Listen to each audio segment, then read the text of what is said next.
ଏହି ସବୁ ଜିଲ୍ଲାକୁ ଅରେଞ୍ଜ ୱାର୍ଣ୍ଣିଂ। ଉତ୍ତର ପଶ୍ଚିମ ବଙ୍ଗୋପସାଗର ଆଜି ଏକ ସ୍ପଷ୍ଟ ଚିହ୍ନିତ ଲଘୁଚାପ କ୍ଷେତ୍ର ସୃଷ୍ଟି ହୋଇଛି। ଉତ୍ତର ପଶ୍ଚିମ ବଙ୍ଗୋପସାଗର ଏବଂ ଉତ୍ତର ଓଡ଼ିଶା ଉପକୂଳରେ ଥିବା ଏହି ଲଘୁଚାପ କ୍ଷେତ୍ର ସହ ଜଡ଼ିତ ଘୂର୍ଣ୍ଣିବଳୟ ସମୁଦ୍ର ପତନଠାରୁ 7.6 କିମି ଉଚ୍ଚତା ପର୍ଯ୍ୟନ୍ତ ବ୍ୟାପିଛି। ଏହା ସହ ଦକ୍ଷିଣ ପଶ୍ଚିମ ଆଡ଼କୁ ଢଳି ରହିଛି। ତେବେ ଏନେଇ କ'ଣ ରହିଛି ସମ୍ପୂର୍ଣ୍ଣ ଅପଡେଟ୍ ଜାଣିବା ପାଇଁ ଭିଡ଼ିଓକୁ ଶେଷ ପର୍ଯ୍ୟନ୍ତ ଦେଖନ୍ତୁ। ଚ୍ୟାନେଲରେ ନୂଆ ଥିଲେ ଚ୍ୟାନେଲକୁ ସବସ୍କ୍ରାଇବ୍ କରି ପାଖରେ ଥିବା ଘଣ୍ଟି ଚିହ୍ନକୁ ଦବାଇ ଦିଅନ୍ତୁ। ଆସନ୍ତା 24 ଘଣ୍ଟା ମଧ୍ୟରେ ଏହା ଉତ୍ତର ଓଡ଼ିଶା ସଂଲଗ୍ନ ଝାଡ଼ଖଣ୍ଡ ଓ ଉତ୍ତର ଛତିଶଗଡ଼ ଦେଇ ପଶ୍ଚିମ ଉତ୍ତର ପଶ୍ଚିମ ଦିଗକୁ ଗତି କରିବାର ସମ୍ଭାବନା ରହିଛି।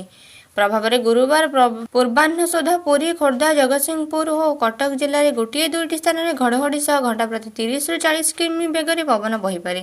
ତେଣୁ ଏହି ଜିଲ୍ଲାଗୁଡ଼ିକୁ ଅରେଞ୍ଜ ୱାର୍ଣ୍ଣିଂ ଦିଆଯାଇଛି।